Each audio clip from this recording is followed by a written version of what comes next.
Let's get this show on the road. Hello, I everybody. just lost my light. Welcome to Torn Tuesday. Let's restart that again. Cliff hit his mic and light. Mic, lights, camera, action. This is live, and I can't seem to control what's happening over here on my end. All right, How you doing over there, Justin? Welcome to Torn Tuesday. Everybody, this is comedy. It's crazy. Live comedy. It's and organic it's comedy. on my shirt. And we've got a ton of Lord of the Rings news, Cliff, and I want to get to a bunch of stuff.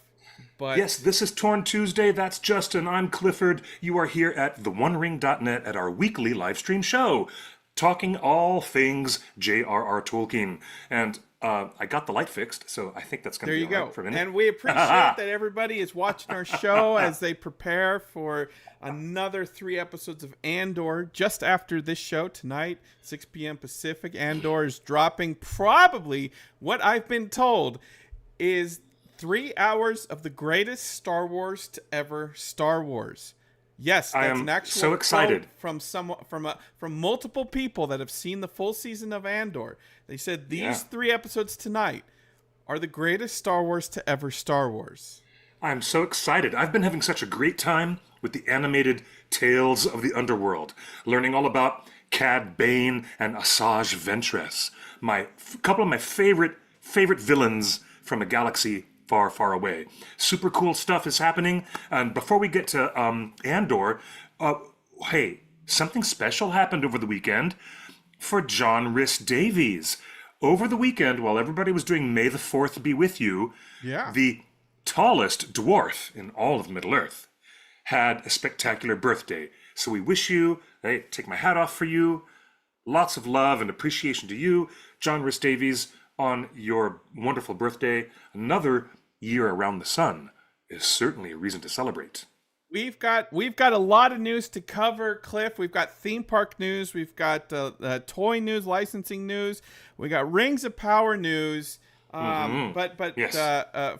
First, I think that you have a hard out because you're going to something special tonight. I'm going to this event. Let's show the folks at home. Tonight, they're having a For Your Consideration event called FYC. In the common parlance of Hollywood show business, we call it an FYC event. And the Rings of Power is going to show everybody the big finale episode of season 2, also accompanied by a cavalcade of stars coming to talk to the people and do a fun little Q&A with the audience about all things Rings of Power.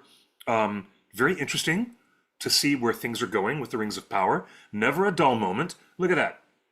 Is that their full page ad in Variety?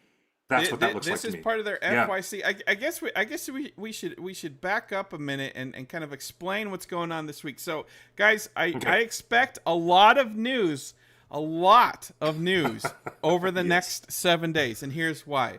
Emmy nominations are coming up in a couple weeks. Right now, all of the studios This is the reason why they're doing it.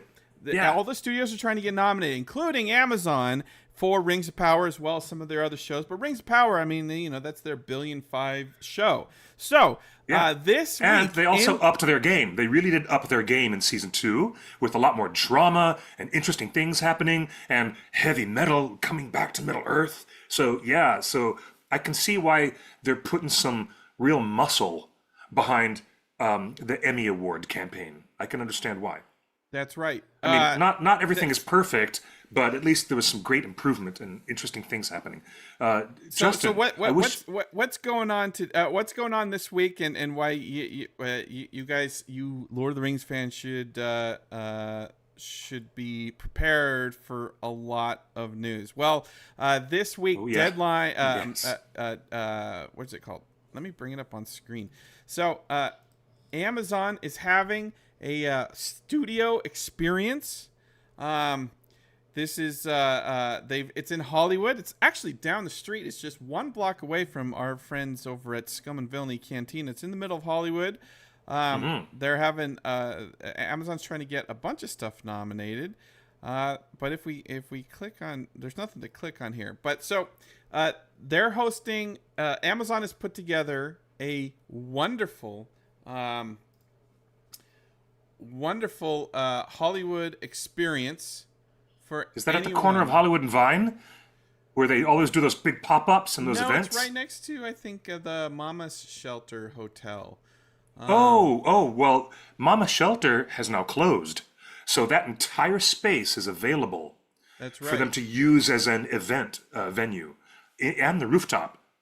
So they had a famous rooftop bar there at Mama Shelter. I'm trying to find it. So there's a bunch of Q&As this week, Cliff, and it's not just tonight.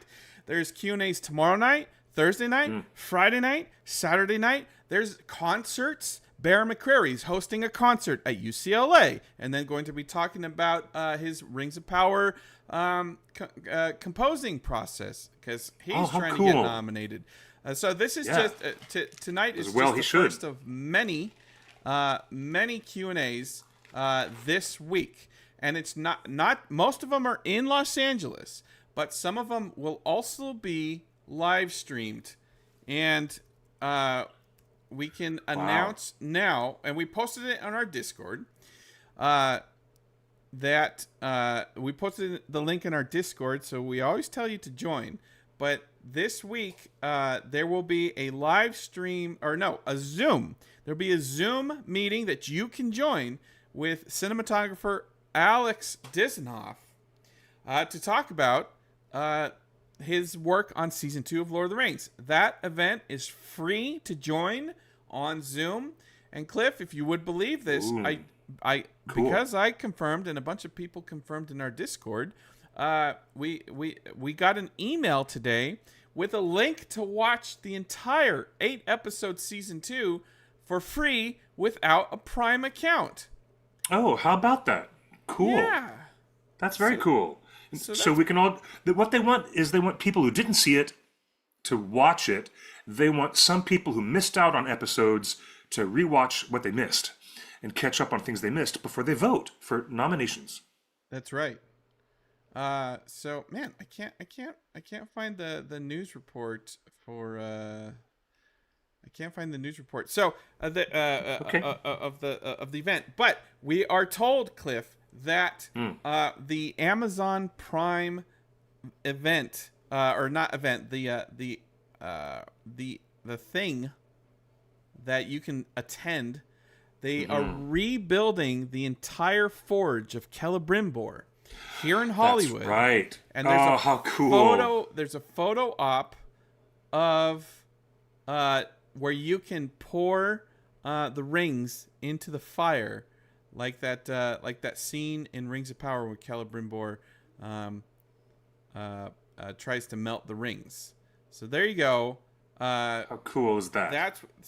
That's what's happening this week in Hollywood. So tonight is the first event of many, and it's funny. I wanted to bring this up, Cliff. Yeah. This is their leading graphic for season 2 Emmy campaign. My issue with this, Cliff, is that Galadriel and Sauron do not spend any time together for 8 hours of season 2. Until this moment. There's nothing in season 2 that has them together except for the final 5 minutes of the season. And I feel like this image, this campaign image, misrepresents what season 2 of Rings of Power is about. I obviously would have chosen an image of Anatar with Celebrimbor. That's a totally different approach than these two characters who, didn't have any interactions until the big finale. But yeah, I think that we've all agreed upon what it was we most liked about the improvements in season 2. What was that? It wasn't the Haladriel stuff. It's about Sauron taking the guise of Anatar, the giver of gifts, and worming his way into the minds of the elven smiths of Eregion, and especially the mental abuse and torture that ended up happening to poor Uncle Brimby. So it should have been a Celebrimbor and Anatar thing. Oh, what's that? Is that like a flip page? Yeah, PDF? this is kind of Show that again. That's digital cool. thing. Let's bring it up full screen. This Yeah, is yeah. Show that a again. little 4-page prime for your consideration for Rings of Power, for your consideration as outstanding drama series. It says a magnificent second season, says RogerEbert.com. Of course, Roger Ebert is dead. But his website remains. Yes. His website remains, but there's a couple paragraphs here on makeup, production design, score, visual effects, and costume design. Excellent. I would like to read that up close. That's pretty cool. But Cliff, here's an interesting thing. You know what's not included on this page? A paragraph about the stellar acting and performances of Charles Edwards and Charlie Vickers. Yeah, oh my gosh, they really they carried the day. They really did. So it's obvious here with this pamphlet, folks, that Amazon is focusing on getting technical awards for Rings of Power, and that's just the back. So it's obvious here with these categories, these paragraphs that they have on their official pamphlet, that they're not telling you to nominate the writing. They're not telling you to nominate the actors, in which I found you noticed that. shame. That's like is that what you would call the sin of omission in an awards campaign? I mean, why are they not drawing any more emphasis? I want to give Charles Edwards all the awards because I just love him. He's amazing.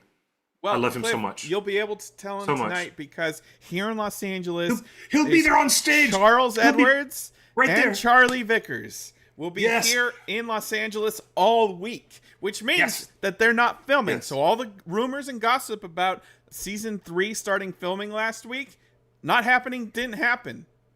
Didn't happen. Those rumors sometimes don't end up being true at all. Remember the old rumors we had once upon a time that the beginning of season 2 was going to feature the music of the Ainur and all the early Silmarillion chapter stuff about the creation of the cosmos? Well, that didn't happen either.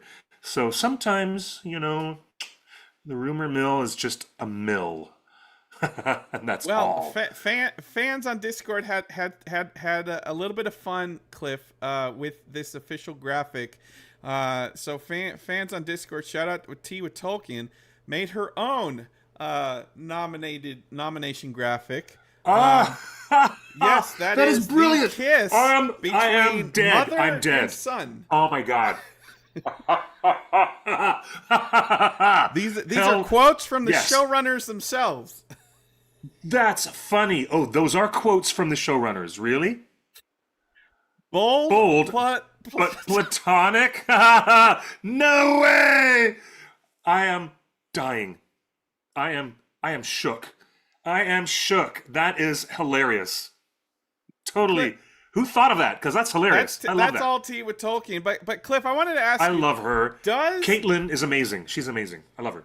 Does the kiss totally ruin the show's chances?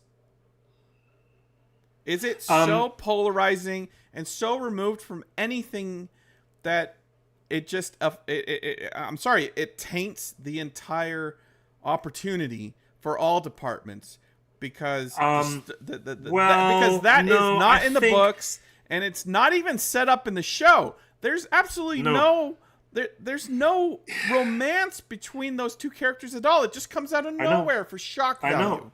It's a ruse to give her a little locket pin so she can unlock her shackles. But like I said many times on this very broadcast, he could have done that by taking a knee and kissing her hand.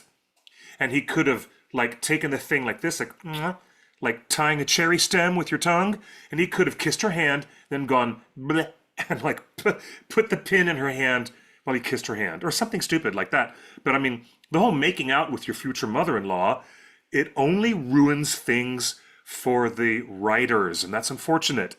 I don't think this will cause any harm or any taint on the accomplishments of the production design, the music, the cinematography. I think that's it is admittedly a huge blemish on the overall season, but I don't think it's going to ruin the awards possibilities for the other departments. I'll just leave that there. All right, very good. So, well, anyway, the awards season is kicking off. Amazon is going to try their hardest to. Hell yeah, they should. All right, Cliff. Warning. We're moving on to our Spoilers? next thing. And is this a big spoiler for something? no, what are you this doing? is not. This is not a spoiler. This is for delicate eyes only. No, not for delicate eyes.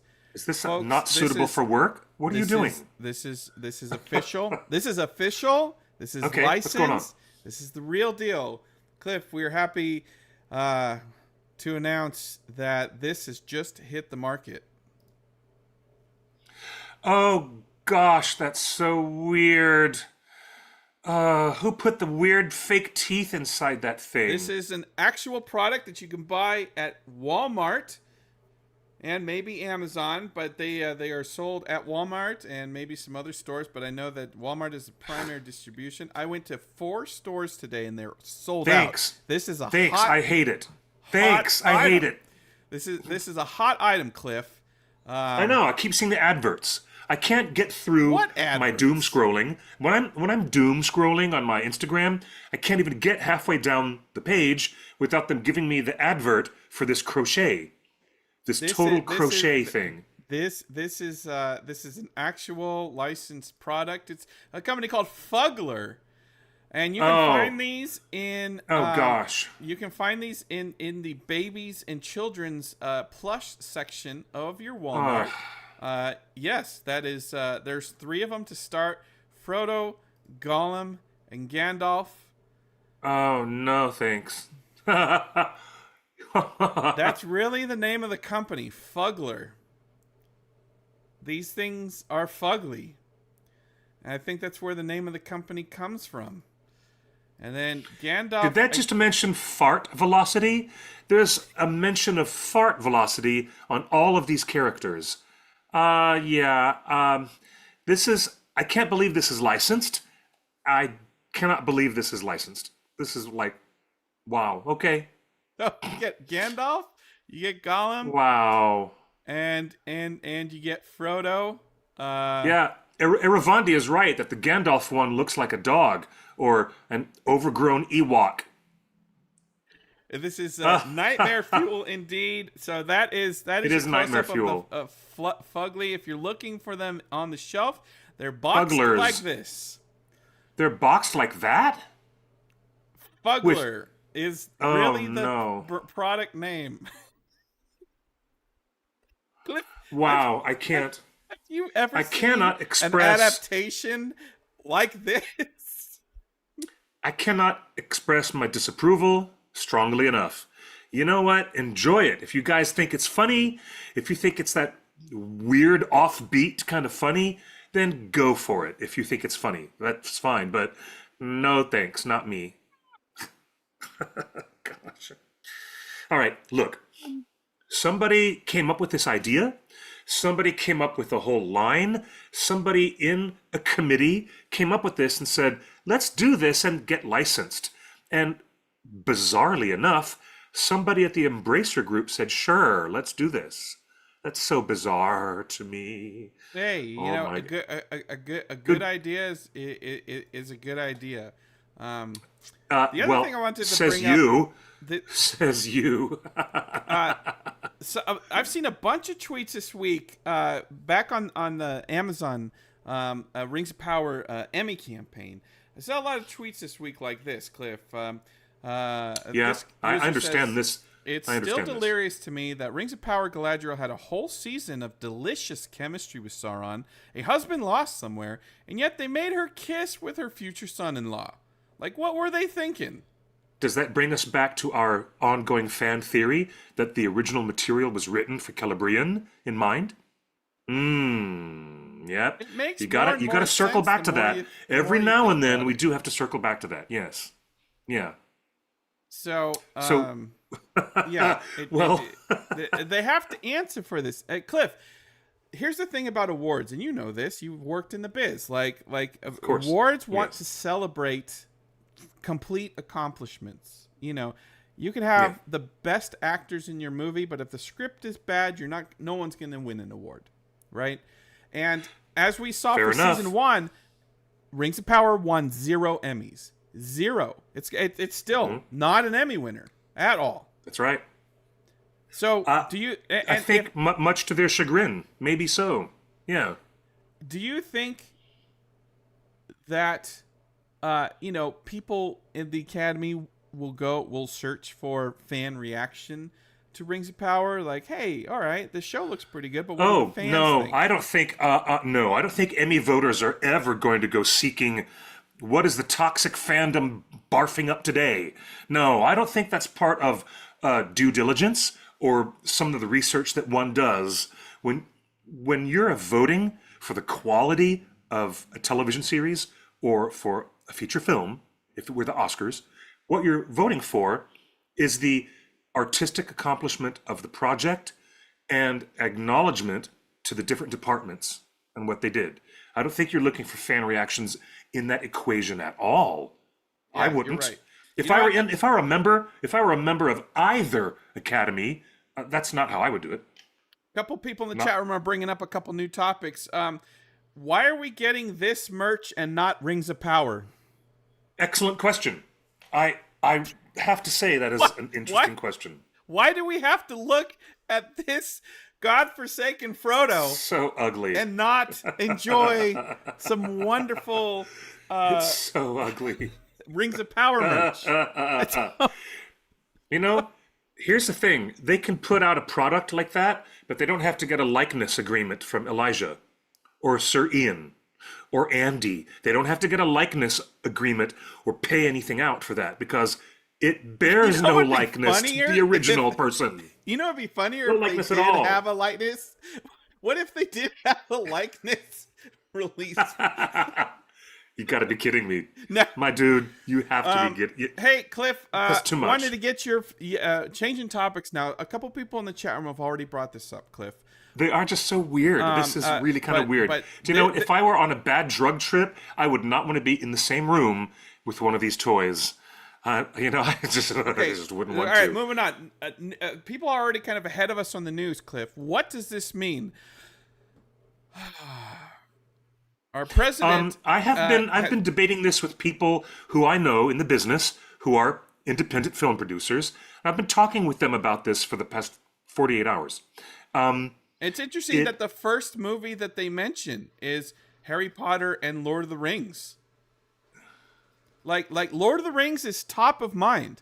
Does this mean Hunt for Gollum would have to shoot in America? If you're just catching up with us or you're just listening to us at home, no. There's been a proposal by the president that he puts 100% tariff on foreign-produced movies, which would double the cost of the movie. I guess I don't know how that works. Nobody knows how that would work. Nobody does know how it works, and it makes no sense at all. Let's start there.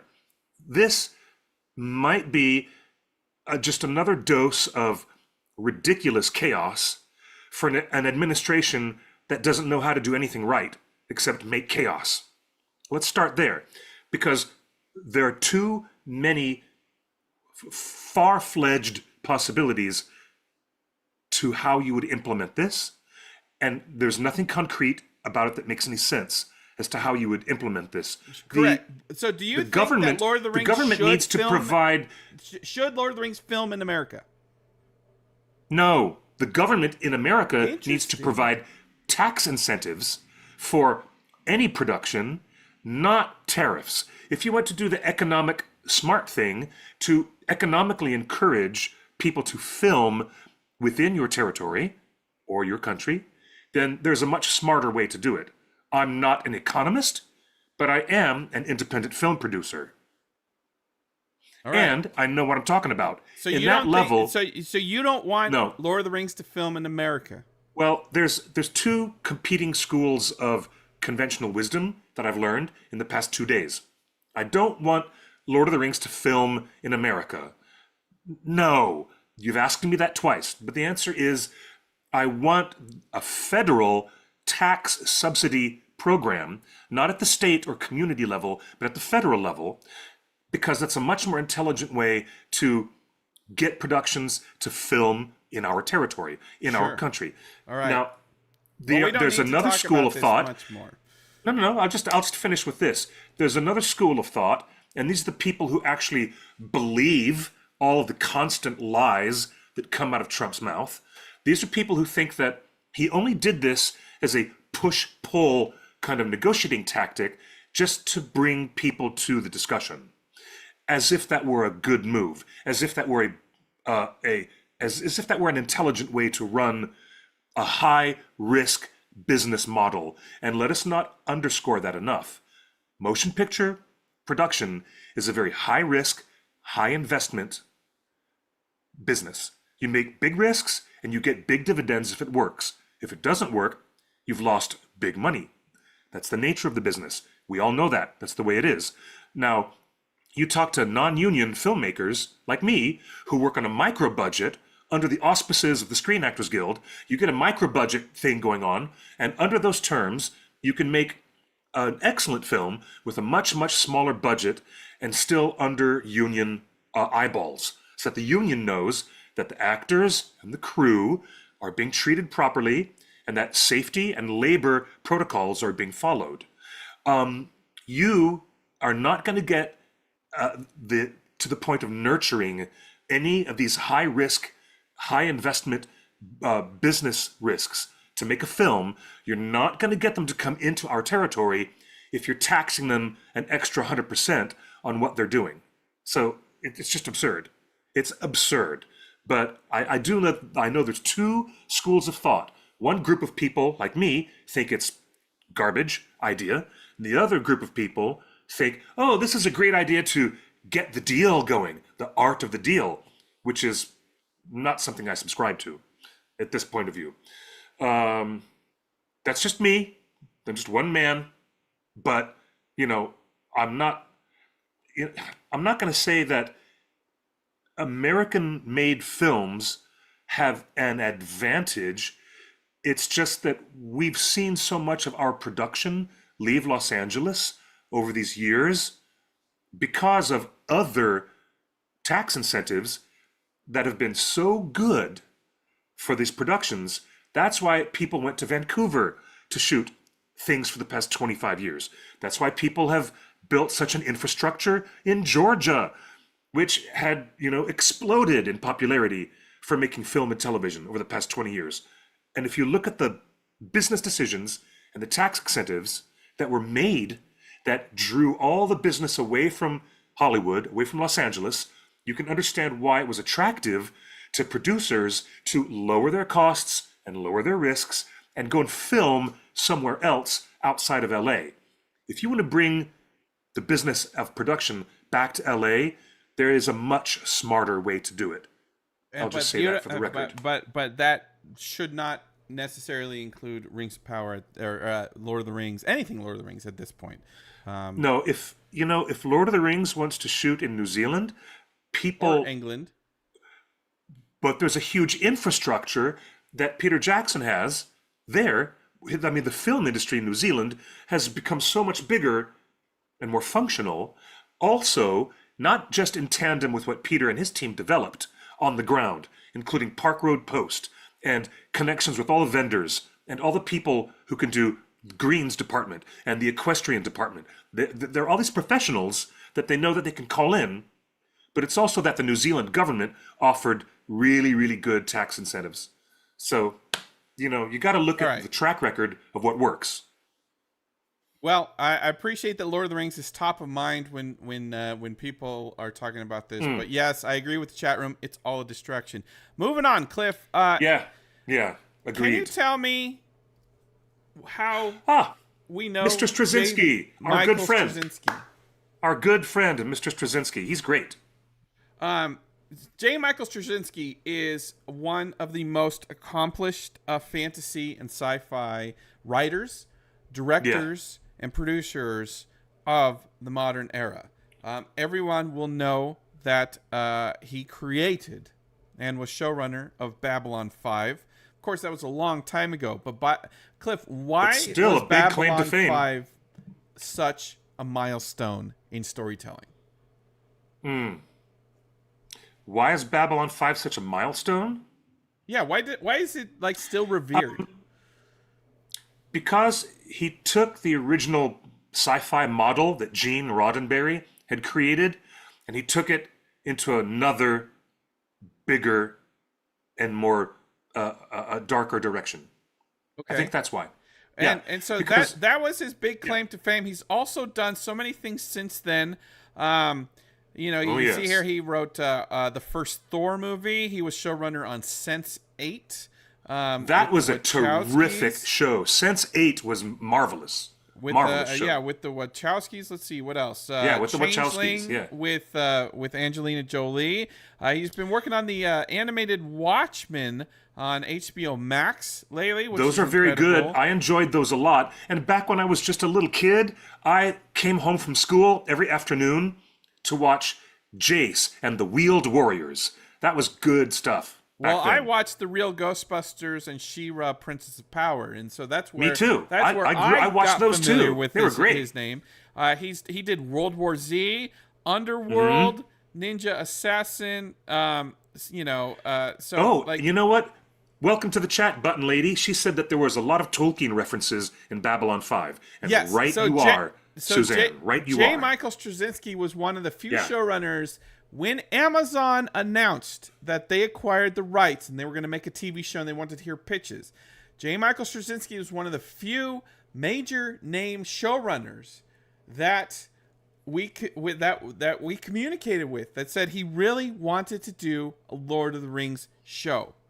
And Yeah. it's a shame that he Yeah. didn't get very far into the pitching process for the Amazon show. But in a weird reverse thing of what we were just talking about with the tariffs, J. Michael Straczynski, one of our favorite people in the whole world, just posted this morning. For followers of my work, I have some very exciting news, both personally and professionally. A new challenge, a new beginning. I'm going back up on the high wire to see what happens next. So he has a 3-page manifesto here that basically describes that J. Michael Straczynski has sold his house and all of his possessions in Los Angeles, and he has moved to London and rented a flat along the River Thames, and he is trying to make something new out of his career. He said between COVID and the strikes and everything else that's been happening in Los Angeles, there's the loss of production in Los Angeles. There's been no work for 5 years. So he has sold all of his belongings. He kept some movie posters, and he's moved to England. So what does this mean for the future of my work, life, and career? No idea. He says, I'm not just leaving the U.S. behind. My plan is to divide my time between both countries. In addition to looking after the Ellison estate and my ongoing comics work, I want to launch some U.S. and U.K. film and television co-productions, and I want to create series that can be shot in both places and perhaps join arms with UK studios and networks that are already working to bring homegrown characters from comics and past TV series to an international audience. Well, that sounds really fascinating. Wow, he really is taking on a whole new life. So J. Michael Straczynski has moved to London. And Cliff, do you know what else is happening in London right now? Rings of Power Season 3 is about to begin production. Let me ask you this, Cliff. Amazon has spin-off rights. They have unlimited television series spin-off rights to The Lord of the Rings and The Hobbit.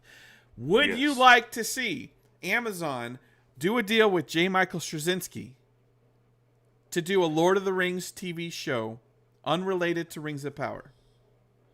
Wow, the Merry and Pippin detective agency in the Shire, solving little farmland crimes in the Shire. That'd be great. All right. That'd be great. I would love that. If they wanted to only keep the Rings of Power universe as their own, what storyline off of Rings of Power do you think J. Michael Straczynski would just absolutely crush at? The collapse of the Northern Kingdom, Cardolan, Rhudaur, and the Witch King, and the encroachment of the Witch King. And Arthedain. There's the third one. Cardolan, Rhudaur, and Arthedain. How about the dissipation of the Northern Kingdom, where they become 3, and then the encroachment of the Witch King of Angmar? That would be a fantastic series for him to dive into. Vic Sand in the chat room says, if they got him to do the writing for Rings of Power, everything would turn around. Quite possibly true. Yes. Button Lady also said, I would love to see him work with Doctor Who. That would be fun, but Rings of Power needs some help right now, Cliff. Yeah. J. Michael Strazinski has been a script doctor in Hollywood. In fact, he's saved so many productions for the quality of his writing. Do you think McPain should call him up now and say, can you punch up our scripts of Rings of Power Season 3? Absolutely. Absolutely. Absolutely. Is it too late? Do you think that the scripts are locked? I don't know. I mean, they're not filming yet, and as we saw from some recent drone footage that we showed last week, they're actually building sets. So, who knows how far along they are in the writing process of Season 3. I would lean into the possibility that they're mostly done. Most of Season 3 is probably written, but why not? Yeah, hey, Durin the Seventh has said The Adventures of Eladan and Elrohir. That's a good one too. Yes. That's a great idea. So you think should we campaign for this? Amazon, call him. He wants to work. He wants to work on a franchise. Yeah, he's there in London. He's there in London. Go for it. You've got nothing to lose, folks. You've got nothing to lose. In fact... And everything to gain. It would cause such a stir among not just the bandwidth of our fandom, Tolkien fans, ringers. It would wildly make seismic vibrations in a lot of other fandoms as well. It really would. You got nothing to lose, kids. That's a great idea. I advocate for that. Yes, I agree. You advocate for J. Michael Strazinski joining a Rings of Power spinoff or punching up the Season 3 scripts. We're talking about a show that spent over $1 billion. It should be written to the quality of an Emmy-winning series. J. Michael Strazinski offers that. Yes, it does. I wonder how many Emmys he's got under his belt. Let's look that up. I'm curious now. I'm going to curiously look that up and see how many Emmys does Mr. Strazinski have. Thank you, IMDb, for having all the answers when I need it.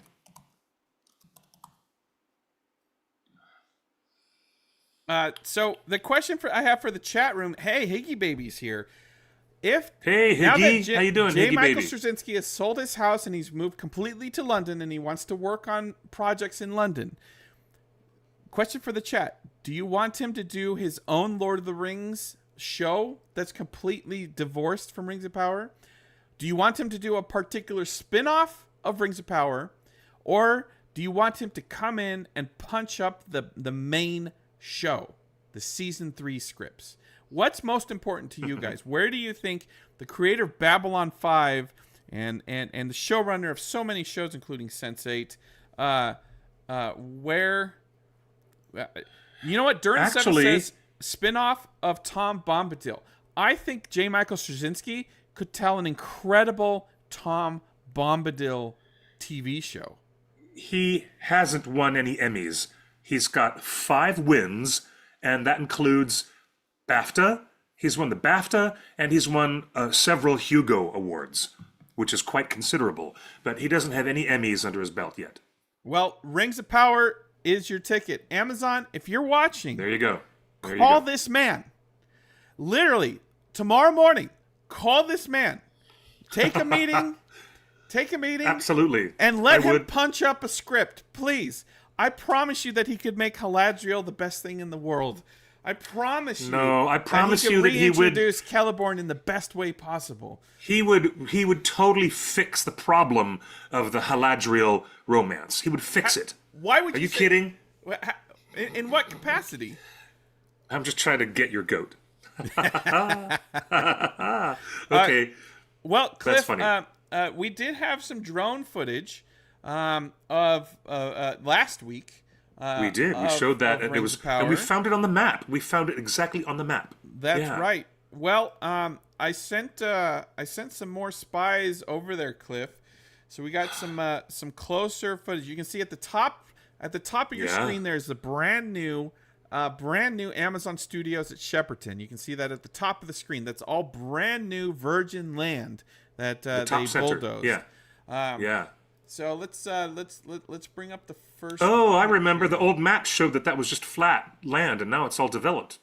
All right, so we got some great photos from an inside source. This is the One Ring exclusive. Wow. Photos from the set.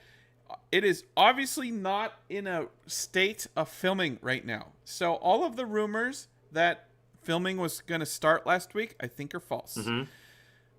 So Cliff, that is so Numenorian. Look at those arches. That is so Numenorian. Totally. So they're building more of Numenor, Cliff. Do you think Numenor is going to play a big? What would they be building more of Numenor for, Cliff? It has to.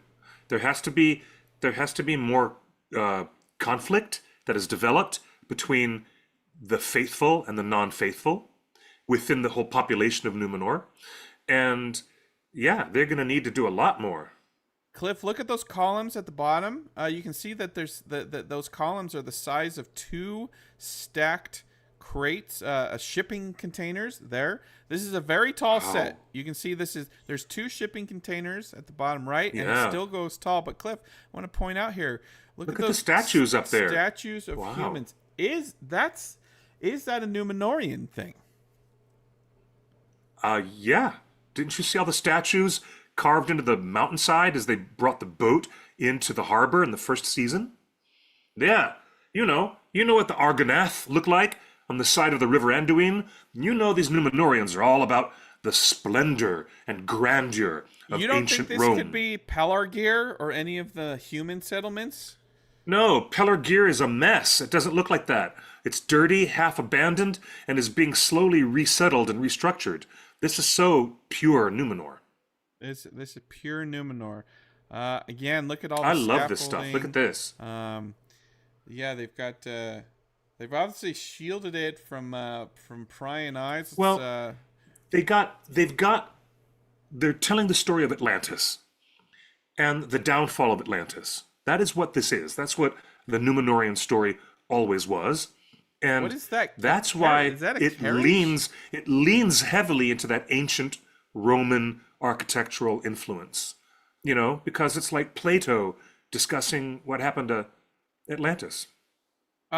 Is this can't be the same set. That's a carriage. That's a Victorian carriage and a doorway and a street lamp. There's nothing Numenorian about that, is there?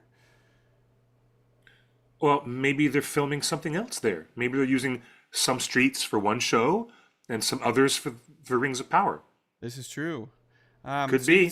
You can see how big this set is, Cliff. Is it normal to build a set this grand? Yes, when you've got $1 billion to spend on your TV series, yes, absolutely. I mean, this is 4 stories tall, and yeah. I agree, Donna. Donna in the chat, I totally agree with you. Totally agree with that. What I'm seeing, and these sets are designed to be modular.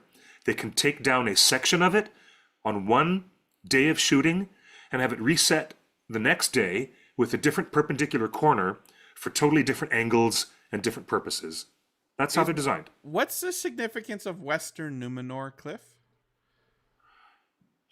Well, most of the faithful, especially when there was a time of spiritual division, as Numenor became more and more corrupted under the direct influence of Sauron, and Ar-Pharazôn was going after, the faithful. They lived on the western shores because the western shores of Numenor faced Valinor. And that's why the faithful had their citadel and their homes there on the western shores. Yeah. So this is pretty cool that you've got some Crebain. You've got your little crows flying around England, getting all these spy reports for us. That's pretty cool. It's like Saruman having a network of spies with birds, beasts. Here's an interesting thing, though, Cliff. They built this Numenor set right next to a large body of water. It's a reservoir, yes. Is there a chance that they would flood this set this season? I don't know. I'm sure that the municipality would have something to say about them using a fresh water supply in their reservoir for such a purpose. That's a pretty far-reaching concept. If they're going to flood any set, they do it digitally, like they did in season 1, where the Queen Regent built a big water tank for that. You bring in water tanks, if you have to use water tanks, and you combine it with CG. Look at that vision of the horrible downfall of Numenor that Tar Miriel had in season 1. That was not, real water. It's a 3.73 miles from doing a walk around the water there.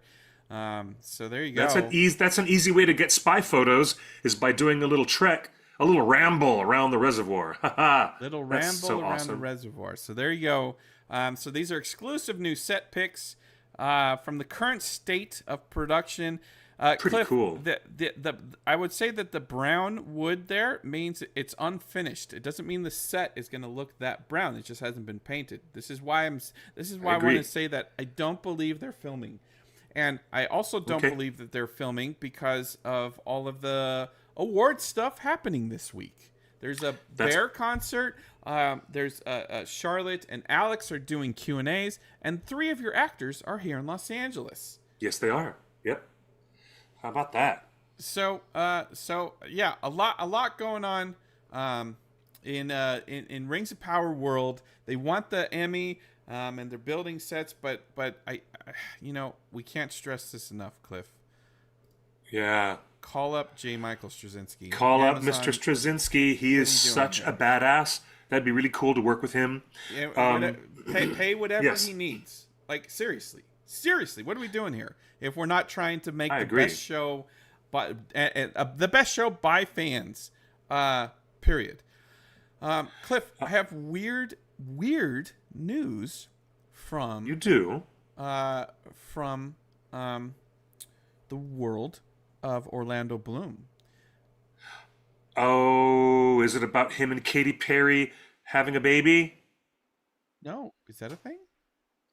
Well, people were talking about it over the weekend because we were making jokes about her going into orbit for an hour and then coming back, and we found out that they're not married.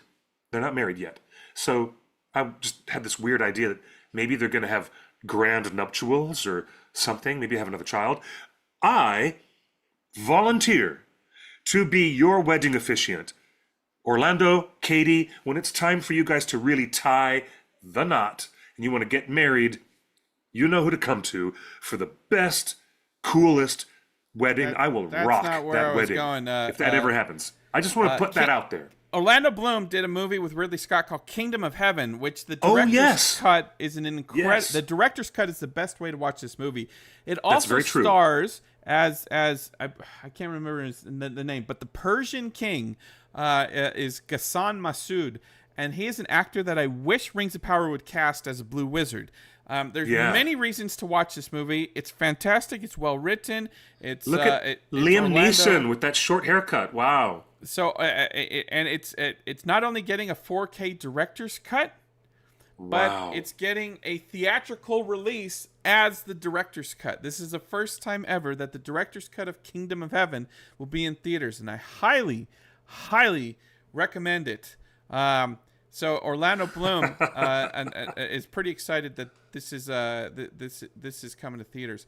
I got some. I would go weird for that. news. I'm totally down. I'm totally down for that. Cliff, I love that. You won't believe this. You remember Robin Hood with the Kevin Costner Robin Hood? No, the Ridley Scott movie with Russell Crowe.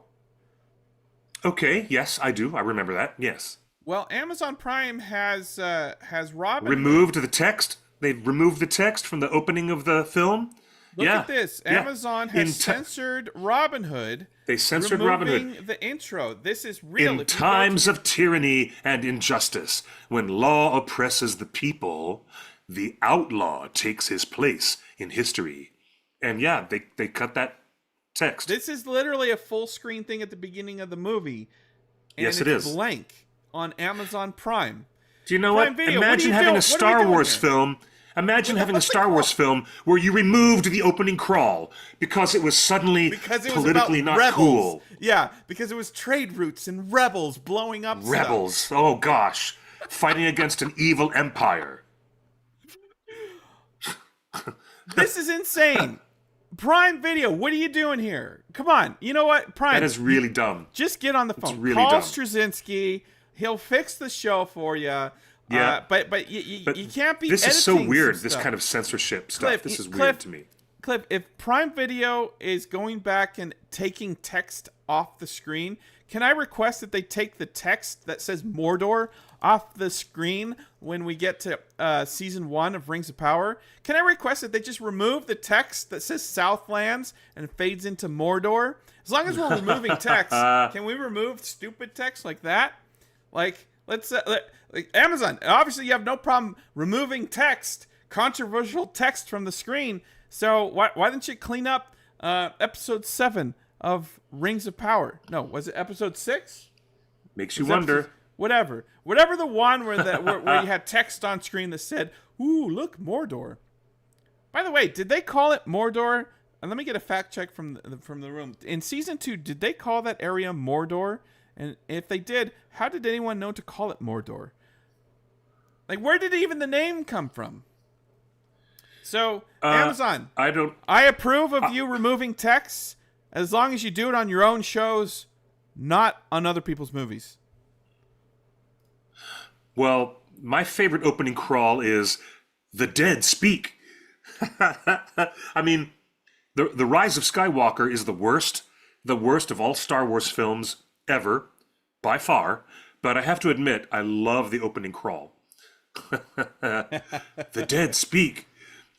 Well, Cliff, you walk into a room full of nerds, and if you say "the dead speak," someone in the room will laugh and toast to your good health and say, "Somehow Palpatine returned," like Poe Dameron does.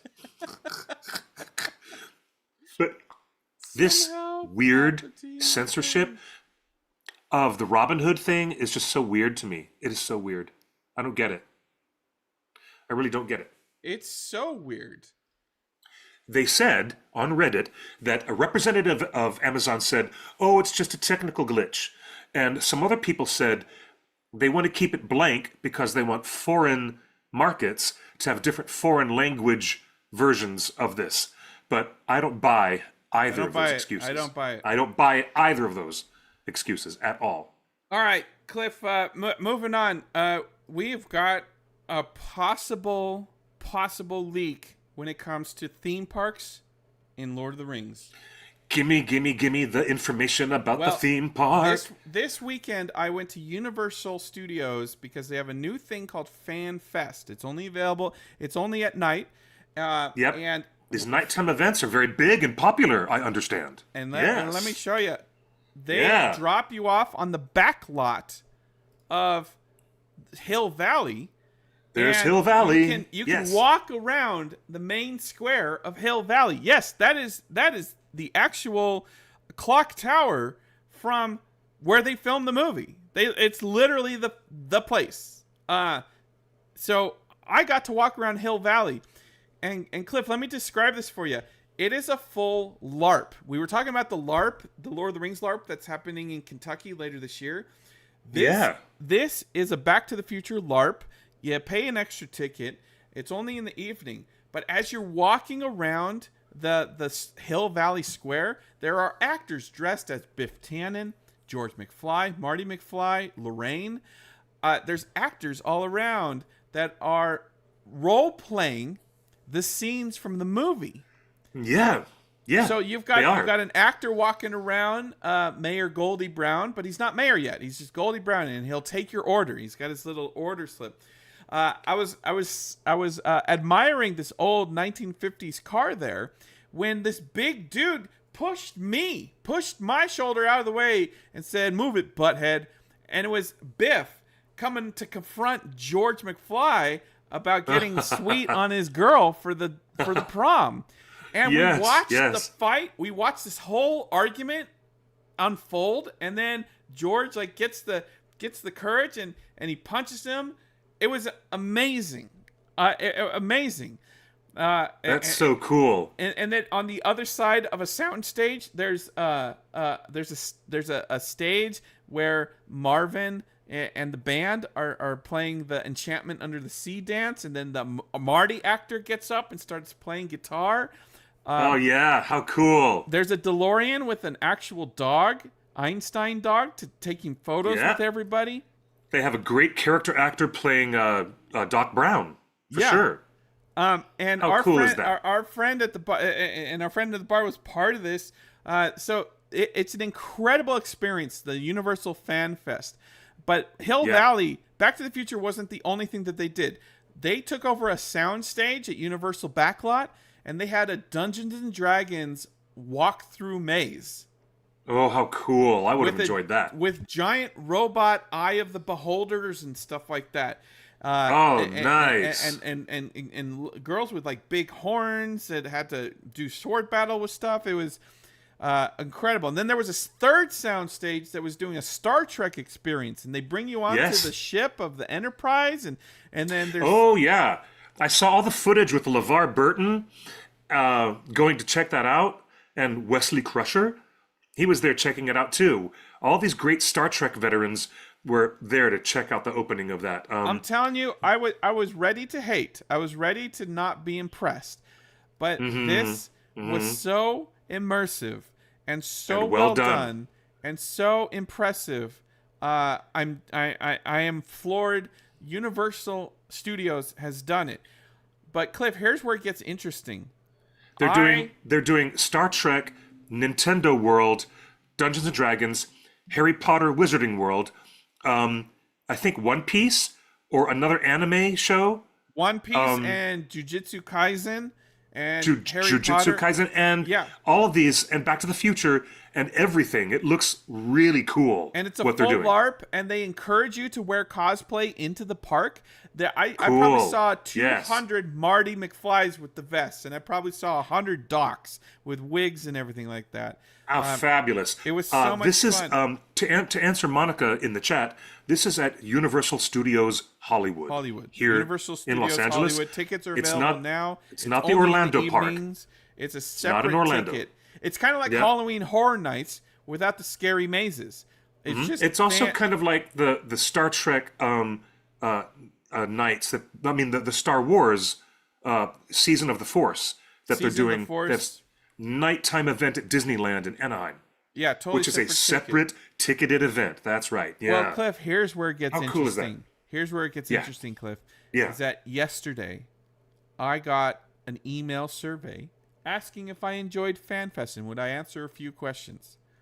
Nice. And I answered answered them honestly. I said it was a great time. I'm not really into anime, so all of the Monkey D. Luffy stuff I was kind of missed out on. But Cliff, check this out. Yeah. I'm not a One Piece fan. Check this out. Yes, you clicked Lord of the Rings. Yes. Universal Studios in their official says, you may have mentioned some of these already, but which of the following franchises would you be most excited to see at Universal Fan Fest nights in the future? Select up to 5. Why didn't you click Spirited Away? What is wrong with you? What the hell is wrong with you? You didn't click the Miyazaki option right away? Oh, Justin, I'm leaving. Well, you should go and you should take your own survey. But look at these options, folks. Right below Super Mario. Unbelievable. Right below Super Mario, Cliff, is Lord of the Rings. Yes, look, yes, I see that. Yes, Lord of the Rings, Stranger Things, Sailor Moon. Look, you didn't even pick Game of Thrones. What is wrong with you? Oh, my God, love Justin. a Last of Us experience. I can't. So those are the options that they gave for possible future things. Cliff, is this a sign? Jujutsu Kaisen is there. How to Train Your Dragon, I think, is one of the new areas that they've already opened up in the Orlando park. Haven't they? Yes. So, wow, this is fantastic. Cliff, well, it's almost like they're speaking to both of us. What if we did? It looks like they're willing. They're willing to make licensing deals with Studio Ghibli. Maybe it's even more surprising to say Studio Ghibli is willing to make a licensing deal with Universal. That might make it even more interesting. And absolutely, Lord of the Rings is going to be one of the things that everybody chooses. Everybody would choose Lord of the Rings. Absolutely. Fantastic. What would you like to see from a fan fest experience? If they took over a single soundstage and is it a series of rooms? Is it a maze like a Halloween Horror Nights but without the scary? Or is it an outdoor thing just on the lot, kind of like the Hill Valley Square? Yeah, they need to do an outdoor thing where they can have Gandalf's fireworks. It needs to be a nice big recreation of Bilbo's birthday party. It needs to be out there in the beautiful weather with the view of the mountains in the distance. Question from the chat, that'd Cliff, be cool. Are LARP events going mainstream now? Maybe. I mean, they are, because we've got the LARP in Kentucky, the Lord of the Rings LARP happening, raised $500,000 in tickets. You've got Universal Fan Fest. You've got the Skywalker Nights at Disneyland. LARPing is a thing. It is fully mainstream, and I saw so many wonderful couples. I saw doing couples cosplay. I saw moms and their daughters dressed as Marty and Doc. It was fab. So cool to see fans geeking out. Well, hey, Zap Verisapa says maybe Erebor with all the gold, and they can have like an animatronic dragon in a corner that breathes and scares you, breathes fire and effects out of its mouth. Oh, that would be a so fun cool. little maze to run around, like through Erebor and stuff like that. Yeah, the Dwarven Kingdom of Erebor. That's cool. I like the idea of recreating, some of the outside environment of Bilbo's party, so that Gandalf can have fireworks, and that would give them a chance to actually shoot fireworks. Not that they do that often. There's real specific rules about shooting fireworks up in the Hollywood Hills. In other words, you don't. Because you don't want the hills to burn down, like what happened in January. Wow. Well, it looks like it's on the table.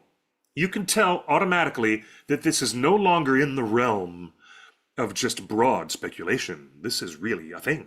Remember, the rumors are that the brand new Universal theme park that they are building in England is going to feature the Lord of the Rings land. Not Hollywood, not Florida, only the one. But those are just rumors. But I would love a Lord of the Rings Fan Fest thing. And one more thing before we go, Cliff, because I know you got to catch. There is one more thing. We have to mention that Westmoot is happening this weekend. Oh, two more things. Well, first, two more things. Liv Tyler has publicly expressed that she wants to return.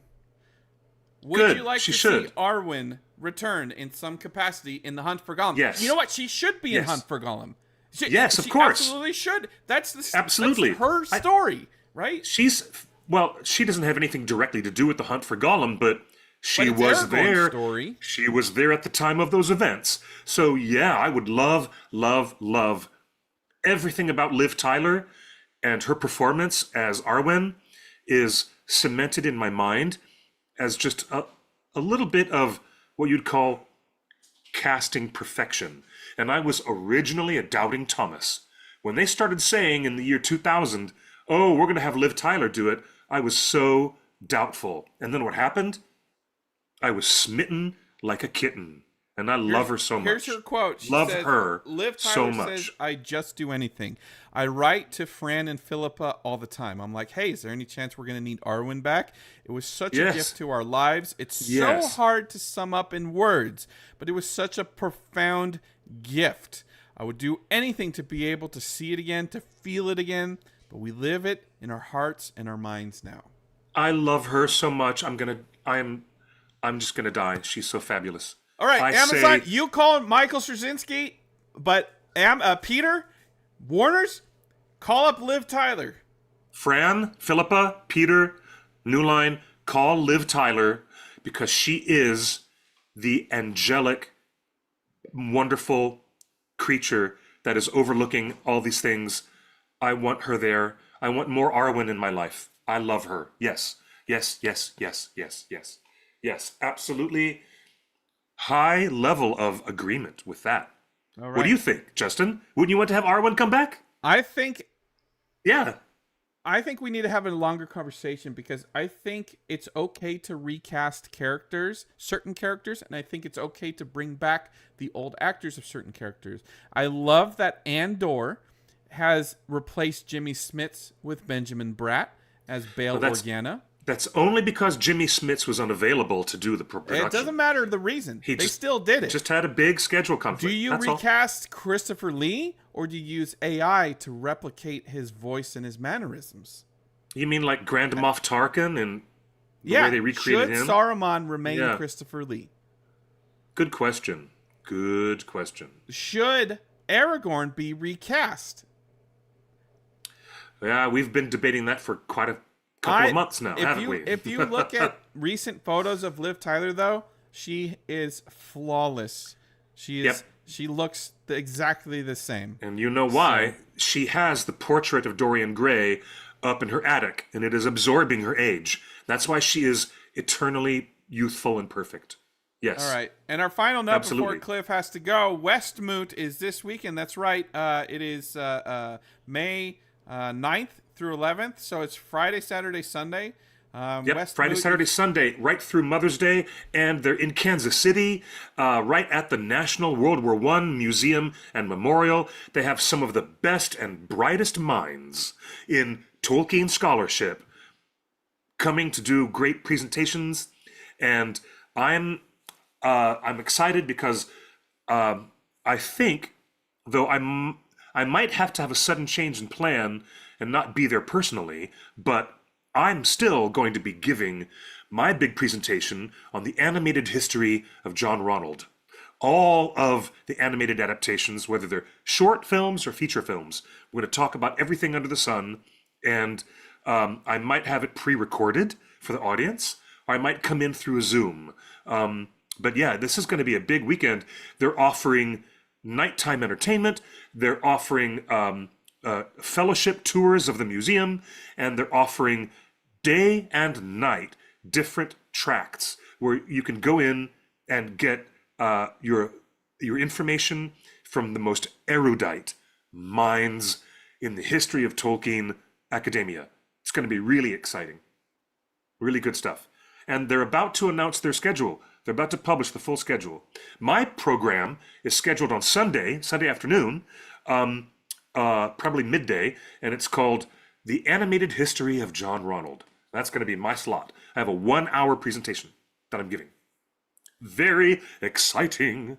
All right. And I have to say, this is a big feather in the hat of the Tolkien Society, because before now, you had to get all the way over to England and go to Oxford to take part in Oxenmoot. But now, if you're here, all of us Yankees here in the States can stay here and go to, Kansas City and do it right here. It's going to be a fabulous weekend. Well, really good stuff. We showed you the fuggliest Frodo you'll ever see. Don't you ever show that ever again. I'd prefer you to put on that latex mask of Smeagol. I'd much prefer to see that again than to ever see those fugly, crazy things again. Oh my gosh. What is it with ugly dolls? Anyway, it's not an ugly doll. I don't know. Well, it's a big week ahead of us, Gen Z folks. thing. You've got Westmoot. That is this weekend in Kansas City. I don't know if they're gonna put the things online or not, but the schedule should be posted sometime this week. Good question. But it's a big week for all of these awards, Amazon award efforts. There's a bunch of Q&As this week. There's one tonight. There's one tomorrow night. There's a concert on Thursday with Bear. There's another Q&A on Friday. If there's many ways to go to any of these Q&As. There's online chats with Charlotte. There's another online chat with Alex Dizenhoff and Ari Cameras. We try to link to all of them in our Discord. There's a whole thread of official links. So we always recommend you join Discord, jump in the Rings of Power chat, because that's where all the links are being posted to watch, to participate, to join. I think, Cliff, we're going to learn a lot this week about the behind the scenes of Rings of Power. And we sure are. This week, we might get confirmation on some validations. I'm actually going to learn some more within the next hour. So I better get going. I've got to go down to the corner of Argyle and Sunset Boulevard, right down there near the studios that they have there, which were the old Desilu studios that were created by Lucille Ball and Desi Arnaz. I'm going to be right down there at at Sunset and Gower. So I better get going. All right? And, you know, I want to say thank you to everybody in the live chat. You are the most wonderful people. Again, we're only here because you're here. And all the love in the world to our fandom, our community. Join us on Discord, and certainly look out for us on all social channels. That includes the One Ring Net on Twitter, Instagram, Facebook, YouTube, Twitch, and everywhere in between. Me, personally. You can follow me on Blue Sky and Instagram at QuickBeam2000. How about that? Justin, you look so well groomed. I just want to acknowledge you for looking so well. You know what? There's no replacing good grooming. That's a number one rule of being an adult in the world. That's number one. No replacing good grooming. You look fantastic. Great to see you. Oh no! Turn it off! Right? We love you guys. Turn that stuff off, Justin. You are terrible. Good night and good luck, everyone. Or better yet, buenos noches y buena suerte. Bye-bye, everybody.